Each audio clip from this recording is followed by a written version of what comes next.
Yeah, so thanks everyone for having me today. A pleasure to be joining the session and talking to you a little bit about the subject matter that Jenny mentioned there. I'm just going to share my screen and see if I can grab the few slides which prepared here just to walk us through. Hopefully, Yep. That's working okay. Yeah. Good. We're all seeing that okay. Yeah, good stuff.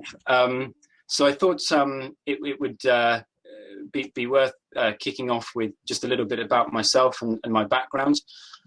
So I'm the founder and lead technical consultant at Data Truth. Data Truth is a tech and a data solutions consultancy based in London. My relationship with technology, shall I say, goes back several decades. I'm about to show my age here a bit, but started many years ago when I was 7 years old, first tinkering with a computer just like this one. Not the actual one, unfortunately. That's long since gone, but this is exactly a copy of what we had, which was a Commodore 16+4, and I used to play around programming that with a language called Beginner's All-Purpose Symbolic Instruction Code, which was fairly popular well before the modern languages of today, like Python and JavaScript and Java that the world is built in. Yeah, I have over kind of 15 years experience in the tech industry in quite a wide range of environments, from investment banking to digital agency and startup land through to management consultancy. And during that time, I've been involved in a broad range of tech and digital programs and projects, ranging everything from kind of trade processing systems, kind of sites, booking systems, job boards, retail sites, data pipelines and platforms, and across different kind of channels as well, from web and mobile, and in different contexts, from new builds to brand new builds to legacy transformations. Recently, I was involved in a greenfield digital banking project as part of NatWest's innovation program from day one of that all the way through to the production launch. It was a completely standalone build of a digital bank from the ground up, including everything from the brand and the proposition to the technology, the business processes, the culture and the environment. It was completely separated away from the main group's business banking, consumer and business banking activity, and run as a startup with in an organisation that grew from about 800% in just over a year. To around about 160 people who are working on that project towards the end. It's since actually been merged with another of NatWest's innovation programs called Metal, which is their business banking offer. And so Bo itself as a brand is no longer, even though we got it to production launch, but a lot of the team and the technology was merged into Metal following that. So that was a particularly kind of supercharged experience in taking a bank from basically a blank sheet of paper all the way through to production public launch. And these days, as I say, I run Data Truth, which is a tech and data solutions business.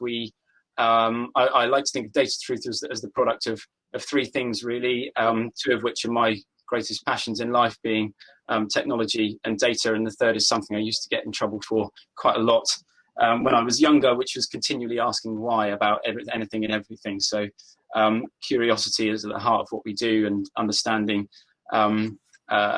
technical and data problems at their heart before we work on how to build the solutions. We do a mixture of work ranging from digital product development to data platform and dashboard implementation, through to kind of technical advisory and general consultancy and tech strategy as well.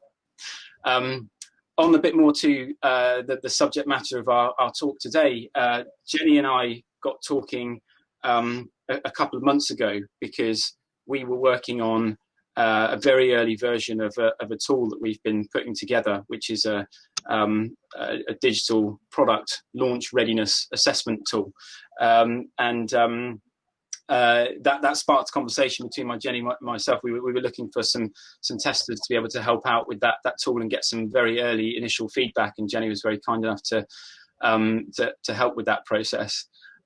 Just to give you a bit of background to that tool and how it came about, clearly relevant to the conversation and the session we're having today. The reasons why we decided to put it together were because in the world today, the rate of change is, continues to accelerate.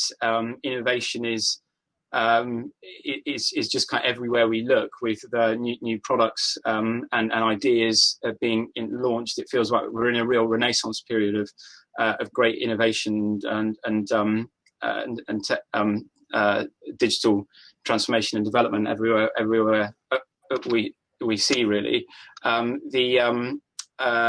It is, though, I think for lots of businesses, for lots of folk, for lots of businesses and startups and so on, it's often the first kind of digital adventure. And I think it's fair to say that building new technology and launching new products into the market is a very risky business.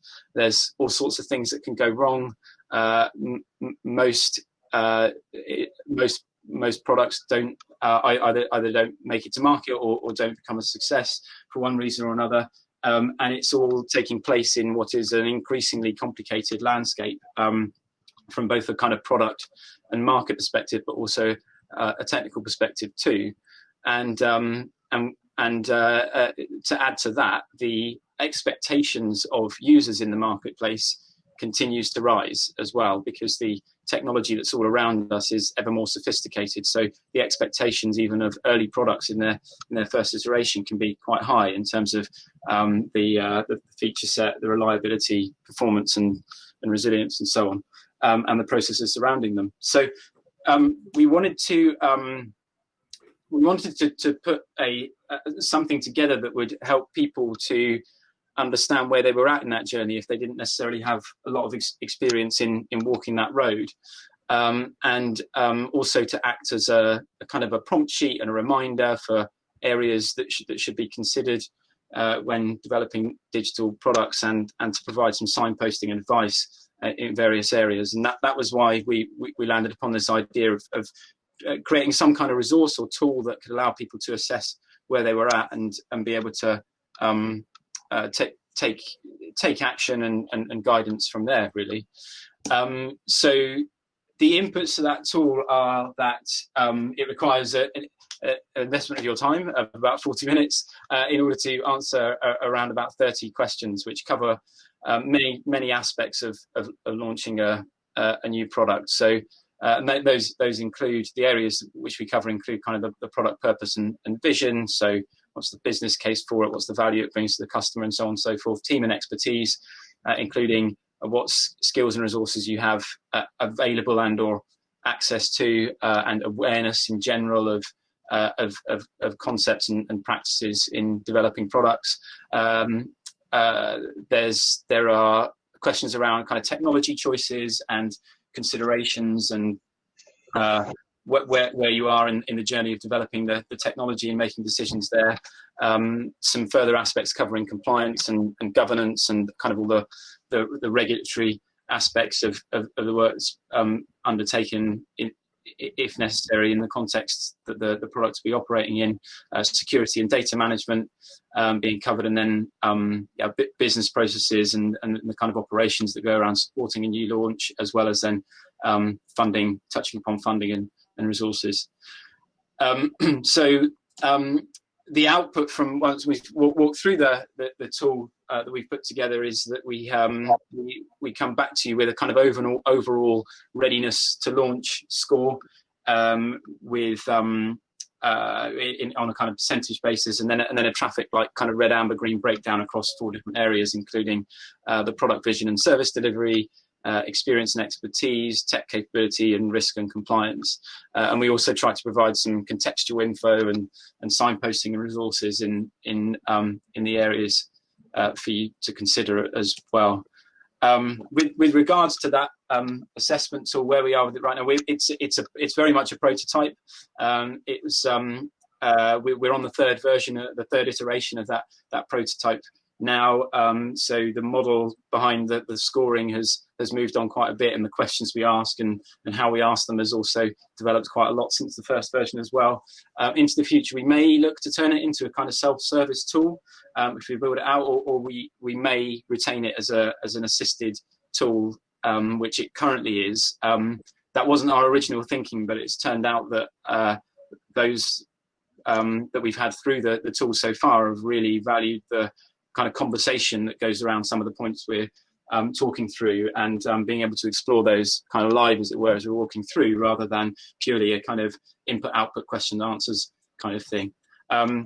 So yeah, we're still looking for feedback and participants in that on the latest iteration. So if anybody on the call is interested, then feel free to connect with me on LinkedIn. It's so Tristan Neagle on LinkedIn, or of course you can visit you can find us on our website at datatruth.co.uk, or email into start@datatruth.co.uk, and we could take it from there on that tool.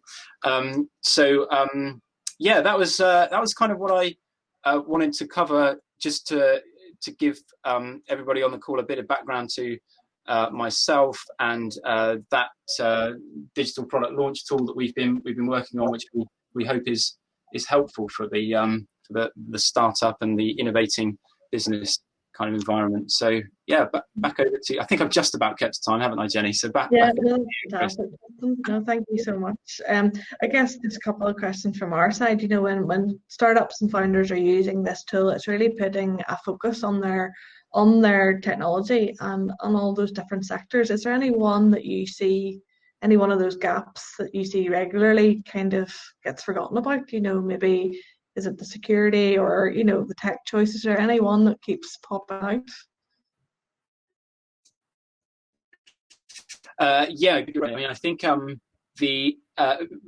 very often there is a tendency to concentrate on the features of the product almost solely, and to leave what we would regard as the non-functional elements, the things you can't see and touch and interact with as a user, to one side, and those non-functional elements, including security aspects and data policies and so on, and how you're managing that can be easily forgotten, as can things like how the actual product will be supported when it does go live and get some users, and what's the customer service going to look and feel like, what's an appropriate level for that at this stage. But I think also it's very easy in the rush to launch first version to have perhaps a little regard for how to test and assure some quality over what you're doing, and it's a really fine line to tread, because you need to strike a balance between launching of appropriate quality for something that's an earlier version, but not something that's not high enough quality, as it were, to service the audience you've got, and to give the users a fair experience. Yeah. And do you find it is mostly aimed at those kind of smaller companies that wouldn't have the big teams to do that kind of validation, that kind of testing piece? Is it, what type of companies do you think you would like to use this tool?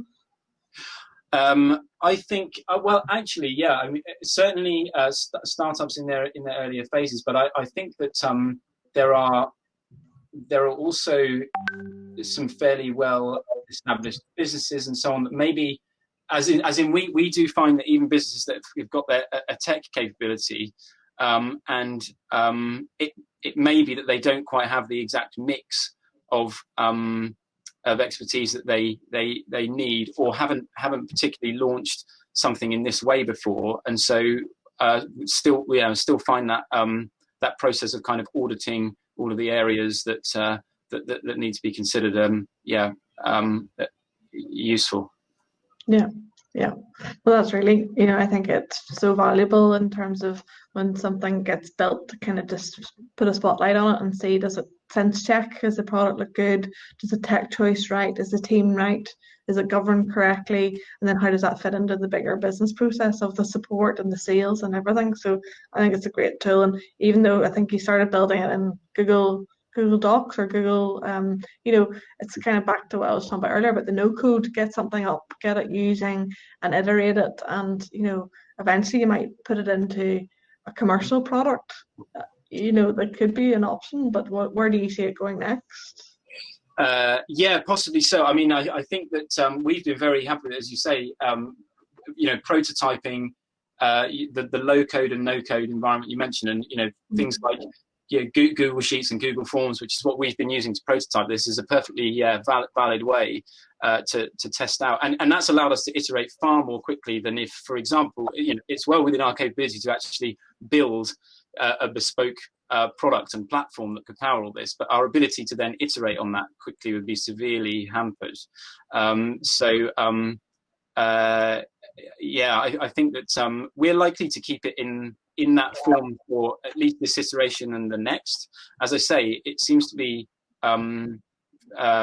well received as a kind of support and assist kind of tool, where we actually walk people through the tool at the moment.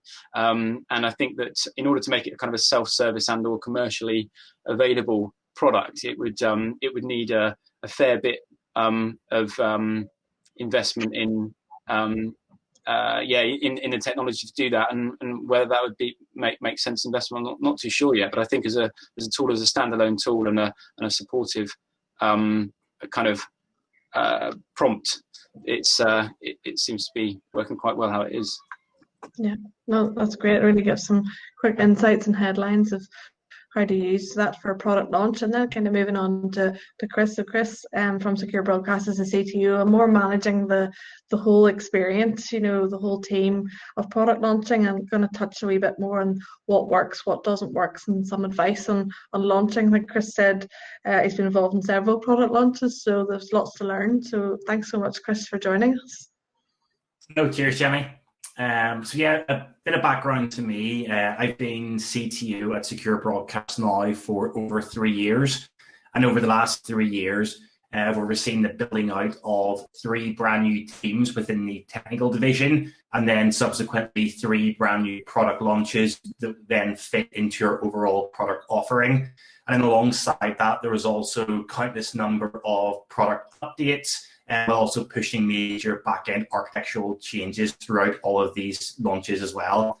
And then outside of Secure Broadcast, over the past probably 8-9 years now, I've been doing a lot of engineering and development on my own in my own personal time, less so now, more so 4 or 5 years ago. And I've launched around 4 or 5 apps to the App Store on my own, and working with other people as well. So I'm going to tell you about some of my experiences that I've had during product launches, and then hopefully people on the call will be able to have some takeaways from that.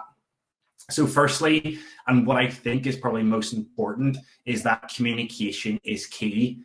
It doesn't matter what project management or what communication tool you're using, whether that's Jira or Slack, or any tool. The tool doesn't matter at all. It's all about, and it's all incredibly vital, that all teams involved in the product launch are all constantly communicating. This isn't just engineering teams communicating with themselves, marketing teams communicating with themselves. This is all about all the teams involved in the launch, like marketing, design, the engineering, product, the C-suite, whoever is involved or whoever has vested interest is all communicating at regular intervals, and they all have the same insights into what's going on. Especially as we get closer to the product launch, everyone needs to be in their own space.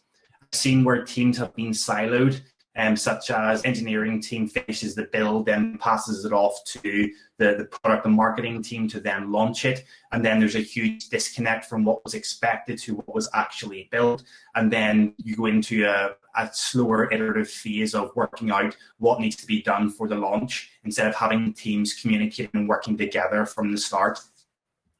I feel In terms of communication and the iterative process, if all teams are on the same page as we're pushing out continuous builds and beta releases, then the product launch plan can be put in place and can be iterated on and created as the build is happening. So it's not all about a waterfall approach. And then following on from communication is, of course, planning. I've saw a lot of product release plans that are all tech features and build related only. And certainly at Secure Broadcast, we have been guilty of that at times as well, just focusing on this release equals this bunch of features. And that's not what it should be. There needs to be key milestones and deliverables set out for the entire release, from the entire release for all teams and not just within the tech team itself, and ensuring that all the teams are always in sync and working towards one common goal. I mean, this sounds incredibly obvious, but again, like I was saying before, I've seen countless times, even working in previous companies, in more the traditional waterfall approach of the build being done, it getting passed on to testing, then it gets passed on to further QA, and then passed on to the release team to push it out, where each team is siloed and working on their own. And in this stage, that just doesn't work. It's slow, it's cumbersome, and there's not enough communication and collaboration going on. And in development teams, continuous deployment is a must in my eyes. And part of the continuous deployment and releasing to a beta or test build, that's incredibly important to get all teams that are involved in the product launch to be a part of that process. And all the teams should be able to see and use the product and be able to give feedback and prepare their launch based on the build they're receiving.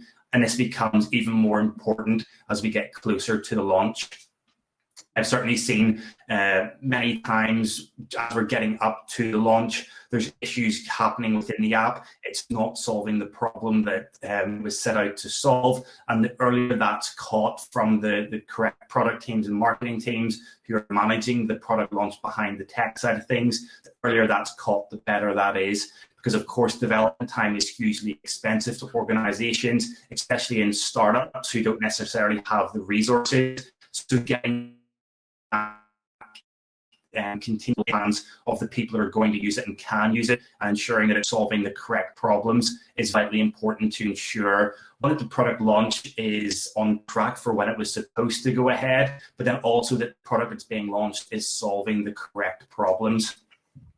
And from the MVP that's set out to the launch, the plan should be fully scoped out as early as possible. So when we talk about launch plans, I don't see this as happening towards the end of the build. I see this happening as soon as it can. So this is all about enabling and creating the deliverables, enabling them to be tracked and keep the product launch at the forefront of planning. Without the release at the forefront, development could go on forever. I'm sure we've all been involved in projects where the scope is constantly changing and getting larger and larger. And certainly as the release is delayed, the scope gets bigger, the lines get blurred internally when we look at what is the MVP, what is the value that we're delivering to customers, and when should we essentially stop the build release because we are solving all the problems. And the longer that goes on, the more difficult that is seen internally. So it's always important to have the launch at the forefront of any decision making, any scope widening, because at times that must happen. You must change the scope because either the market changes or you have more product market research and you work out certain things must change, and that's okay. But as long as you're evaluating that against the problems that you're solving for your customers, keep them front and center and ensure that you're releasing a product that does deliver value but isn't overly bloated with features, and you are able to separate the nice to have features with the must haves for that initial launch. I think that also applies to updating an existing product. When we talk about product launches, it's not always just the initial launch, it's subsequent launches after that. So this could be a minor or major update and giving customers updated functionality, and these must follow the same processes and protocols as the initial launch. And the focus on any product should be always around delivering value to the customers And me personally, I'm a fan of releasing small and often, and this has two main benefits. It enables organizations to not be scared of releasing. I'm sure we've all worked in software companies that release every 6 months or every quarter, and it becomes a very painful, laborious process that people are actually scared of. It could break production. People aren't 100% sure what's happening because it only happens a few times a year. I'm a fan of releasing often, so it then becomes normalized. That's maybe every 2-3 weeks. So teams become very comfortable, very confident with releasing. But then also a second part of that is you're always delivering constant value to customers. And these might be small releases, but you're always constantly delivering that value at shorter cycles, and then you can get shorter feedback loops with the customers and be able to change your direction accordingly based on that feedback you're getting from those 2 to 3 week releases.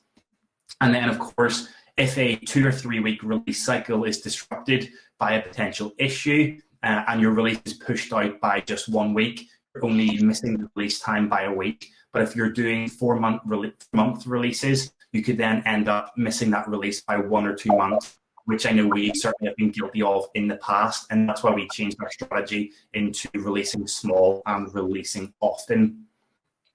And finally, for me, this is more on a personal note, and it surprised me most as an engineer 4 or 5 years ago, which is the impact marketing has on product launches. As an indie developer releasing my first few apps in the App Store, I had assumed everyone's just going to go and download those apps. And of course, that doesn't happen.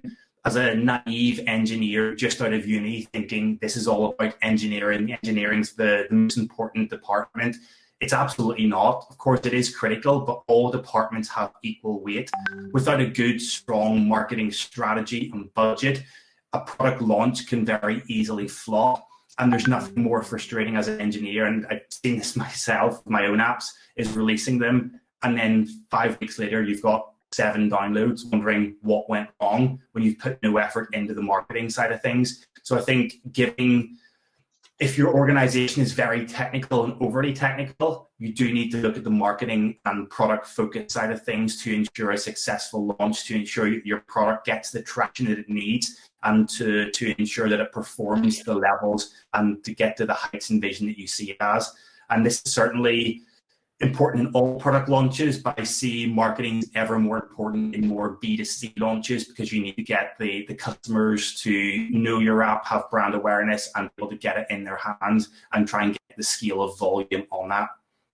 And there's a lot more topics that I could go into here that are vitally important to product launches, such as managing the scope, beta testing, continuous testing, and maintaining, updating, and reflecting on release plans. But I'll leave that at that for now. And if you have any questions on anything I've said or any of those topics, I'm looking forward to hearing them. Thank you so much, Kris. There was loads of really good hints and tips there. We've got a couple of questions coming through. What marketing channels do you think are good to use when launching a product? And is there any that you've had some success on? I know obviously you've got Product Hunt and those types of online networks. And then you've got the social media channels too. So any experiences there? With the products I've been involved directly in launching, that's all been within secure broadcast. Anything previously was probably outside of the scope of the product launch plan and the marketing side of things. So this is very focused, this answer will be focused towards the secure broadcast, which is a very focused B2B product for large organizations. And our marketing channels would very much be LinkedIn and direct contacts and networks that we have built ourselves. For probably the B2C market, in a few products that I've been advising on, certainly Instagram is a huge one for driving interest and influencer marketing. And that was certainly a very niche B2C product. And as well, and I think we're seeing a lot more of this, is probably TikTok for the younger generation. If your product is more millennial focused or Gen Z, TikTok is a huge one at the minute for marketing. But as a CTO and someone that's not 100% involved in marketing and the marketing plans, that's probably as much advice I could give. Yeah, no, that's great. Just some ideas and some channels that have worked in the past. I'm going to come to, you've touched on some of this already. You know, the most important thing out of all those hints and tips for product launch, and I'll ask a question to you both, but go to Kris first. What do you think is the one most important thing that a company or a founder could do for their product launch? I would say it's ensure there's good cross-team communication, and just saying that isn't enough. Communication doesn't naturally happen. It might happen intra-team, but it won't happen cross-team. And I feel there's a need to ensure that someone is appointed the facilitator for communication and that they are assigned that role to ensure communication happens. And it's their responsibility. So someone that's central, and that might be your head of product, that might be whoever's acting head of product or marketing, but just giving that role to someone to be the central point of contact that ensure teams are communicating and that they are always in the loop around the plan. And that doesn't need to be a laborious job. That can just be a 1 hour a week meeting on certain topics, or even every 2 weeks, but it's all just to ensure all different teams are in the loop, and that release plan that you've created at the early stage is always being looked at and ensured it's being followed, or if it has been changed, it's being changed for the right reasons. Yeah. It's a great tip. And Tristan, what do you think would be the most important thing a founder or a team could do for product launch success? Yeah, it's a great question. I think in terms of when I'm thinking about it through the lens of, you know, where do things so often go wrong, or what causes the biggest problems, my number one area on that would generally be around scope and scope management, because it's certainly the case that it's very easy for scope to be to start in with a particular definition, and then over time it just starts to expand and bloat and creep, and because of a mixture of factors causing that, really, from kind of, it might be the leadership of the product and the product vision, it might be customers, it might be third parties, integration complexities, technical difficulties, and so on, that have been overcome, and so this that needs to be overcome. So the challenge of managing scope effectively is absolutely critical to of the project, and more often than not is obviously it's about managing that scope down. And in the early stages of any product, it's how can you get to the next point you need to with the life of the project, the product, with the smallest amount of scope possible, because you guarantee even a small amount of feature scope will balloon into quite a lot of additional scope on the back end, or in the processes, or in various things that are unknown, and so on. So it's really, really important to keep that tight. And to Kris's point, it's then, once you have that, it's about, you know, communicating that effectively so that everybody who is on the team has got that shared vision of what we're doing, in what order, what do we all need to do in order to get to the next release, the next iteration, and how we minimize the scope. So we are working in that iterative way that Kris was alluding to as well, which is super critical. Yeah, and you know, whose responsibility for managing that scope? Is it the CEO, the CTO, the product owner? It can fall to several people maybe to manage that and make sure that it's tight, I guess. Yeah, and you know, when is the right time to launch? You know, Kris, you touched on this. You know, when's the right time to stop building? Are you solving all the problems? Do you want to go to Kris on that? You know, when's the right time to launch? Yeah, I mean, I think this is down to every individual product and what stage they're at to determine when they should launch. I think, yeah, back to Tristan's point, this is all about scope, ensuring scope doesn't get out of hand, and ensuring that you're delivering value to customers and not going over and beyond that for your initial product launch. But I think it's very easy to talk about, not expanding on scope, not having feature creep, but that's incredibly easy to do. But I also think it's important not to launch too early. Your initial product launch needs to clearly solve a problem for your customers, and it's why you've built the product. Of course, you need to get your product to market to start making money on it, to start learning, to start iterating on that. But if you launch too early and aren't solving the right problems, the initial traction you get with your customers and the initial product launch effort, if that's too early and not solving those problems, then you could be in for a failed product from the off, and it can be very hard to regain the trust of your customers and potential customers as well. So it's all about trying to get that fine balance. And I feel prior to start the product build starting, if you can define what your MVP is, what problems you're solving, and constantly reflect on that. And when you feel you're hitting that sweet spot of your product solves this problem, it's in beta testing, you're getting it into the hands of early adopter customers via a set out beta program. Once you're happy with that, then I feel that's when you need to release to your customers. And Tristan, when do you think the right time is to launch? Yeah, I mean, I think, to echo some of what Kris said there, really, it's as, I would say, it's as early as possible, and to reinforce some of the themes from earlier, as often as possible as well. So in launching early, it's about making sure that you've got some capability in whatever form that may come, but most likely if launching a full-on kind of digital product through good continuous integration and continuous deployment methods, so that which helps to then see it as a continual process. So, and to that matter, getting into the market as soon as possible with the minimal scope is the projects team's first and only goal, really, because only then do you start getting real feedback about whether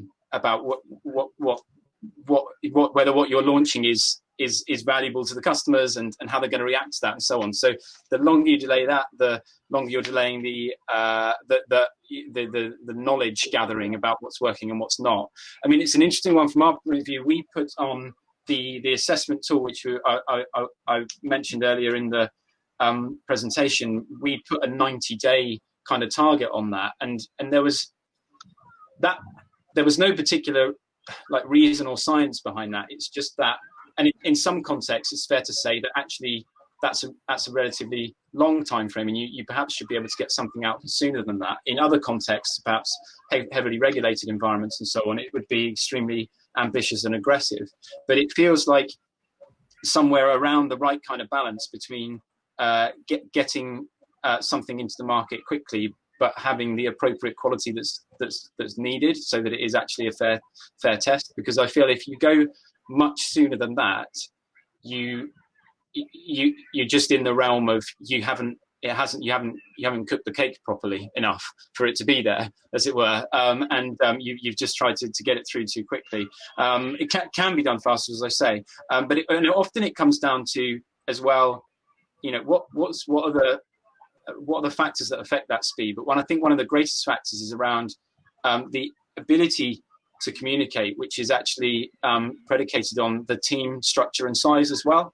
Because there's something around, if you're launching a new product, you need to strike a balance with the team around having all of the skills that are required, the different expertise that are required on that team to be able to have the capability to do it, but not having it so big that the communication starts to become an issue, and you actually start slowing yourselves down. And there's a bit of a Goldilocks zone for a team size for a digital product launch, which in my view is somewhere between about 6 and between 6 and 10 people on a team that can all have between them they have the necessary skills to be able to do it, but they can collaborate very effectively and very efficiently to be able to get that out as quickly as possible. But yeah. That's great. That's great. Some thoughts on when's the right time to launch. We have a question coming through on how to improve those silo relationships you touched on, Kris, and particularly with marketing. And obviously, back to that communication piece, is there anything more that tech teams can do to build those relationships with marketing? Yeah, of course. But I think it's really important to get top-down buy-in on this. So whether that's your CEO dictating that teams must communicate, and maybe not dictating, but a directive saying, we want and need better communication. It's getting buy-in from the CTO, the head of engineering. I know I get this question is being asked. I've seen it loads of times myself, where you have a very difficult tech lead who wants to do their own thing, doesn't want to listen to product or marketing. They just want to build cool technology in their eyes. I think it's all about getting buy-in from all the teams, explaining the reasons why we're doing this, and making the product vision known across the company. So we're doing this product to solve these problems, or we're pushing this release to solve these problems, and here's the value we're delivering, and making the organization a very product-focused organization where your head of product, your CPO, has full ownership, and it's full ownership and control of that direction, of course, with buy-in from the CEO and the directors, etc. And then from there, I think you need that standpoint to start with, to then appoint that facilitator of communication, that person that owns the communication between engineering, between product, between marketing, and is able to go between all the different departments and syncly communicate, one, the business value and the technical value, because I think that person needs to be technical, but needs to have some technical knowledge, so and is respected by the engineering team, because I've certainly seen that. Non-technical product people not being taken advantage of by technical leads, but I think there's a balance to be had there. So it's about having someone that's respected in the organization, is able to traverse all the different teams and facilitate those communications, and just make sure that they actually happen, and that they're not going under the carpet, or they're not being swept away, that they are set meetings with proper agendas, and that they are succinct meetings as well, because there's nothing worse than meetings going on for 2 hours when they could have been 15 minutes. So I think it's about respecting people's time, but having someone own that role of ensuring all teams are in sync. Yeah, and Tristan, your tool touches on this in the business processes. It's not just looking at the technical product, but how it fits into the bigger kind of business process, sales, marketing, and customer support. What type of questions do you ask in the tool around that? Marketing, business processes. It does, yeah. In the tool there, we sort of try to draw out what other aspects of the overall operation have people considered, and to what extent. And you've touched upon some of them there, Jenny, from marketing and sales to customer service and support to the operations. And I think in regards to the question about that communications piece and the inter-team communications, I mean, inevitably this is often a question of scale. These things become far more challenging the larger the organization is. It's one of the reasons why a kind of pods and squads model has emerged for trying to scale big digital products, because you build within you it's a mechanism for kind of trying to break down those communication barriers by having each team able and capable of responsible for effectively shipping its own component part of a product. And so you can, I think that the way the organization is structured, if it's growing, by ideally having kind of cross-functional teams in place which can operate as a unit and blend all of the aspects of the business together, but then also having quite a strong sense of community and a community practice and guild leadership throughout the kind of the disciplines that cut through the whole organization can help as the organization grows. I particularly think in terms of that communication piece, in regards to, I mean, there's two areas we talked about. Kris talked about how in an overarching way you can look to sort of gel that together, and strong leadership can help to do that. I mentioned there about the cross-functional teams idea, and having smaller numbers from each area of the business all working together in units helps with communication. I also find if you're looking at the communities, then the boundaries of those communities where they each interface can be particularly important as well. A classic example in my world being that it can like in certain environments, it can be the case, for example, that perhaps front-end engineering isn't really well connected to UI and UX, and so that nurturing of that relationship to draw that boundary closer, and actually by which I mean individuals having regular working sessions where they come together, they surfaced ideas, and they talk about the nature of the challenges they're all resolving together, can really help things. And you get those boundaries at each point. So there's sort of between marketing and UI and the product vision, and then between UI and UX and front end engineering, and again between front end and back end, and between back end and infrastructure, and between everybody and QA and so on. And so focusing on those relationships at the boundary, those boundaries, because that's where the silos tend to occur, is within the disciplines. You need to try and put it's sometimes it's as simple as, you know, regular sessions and some strong leadership around making sure that communication continues to happen, and that people are sitting down with each other regularly and so forth, and working through everything together can really help improve things, I think. Brilliant. And one more question here, kind of touched on the no-code piece as well. Lots of indie developers using no-code to get to market, tests out the door. Are bigger corporates using no-code in the market? Maybe more for secure broadcast. Kris, are you seeing any of that, or is it more? Is it, you know, that indie no-code? Is it getting a light shine on it? I know personally we're not using it. We spend time building out our engineering team and have very set technology stacks that we're using. However, I do think it's a great idea to test the market. I think it's probably one step further than what we've seen with what InVision brought out a few years ago, the ability to fully prototype your app from design and like tap through different screens and test out your user experience. No code is being able to give you that experience, but an actual working app. So yeah, I think it's a great thing for testing out your product, getting to market quickly, especially if you don't want to spend money to build the engineering teams as well. I know there's a great company, I think it's Buddy based in Belfast, who are building out their own no-code platform as well. So I would certainly check them out and check out other providers as well. I think it's a great way to get started. In terms of enterprise using this, I can't see us ever moving towards it. However, maybe 3 years ago, I would have said we wouldn't have went serverless and fully AWS and DynamoDB, but we went there. So I think things can change as these tools improve and get better. But yeah, for getting something to market quickly, for building something yourself with minimal resource, I think it's great. Yeah.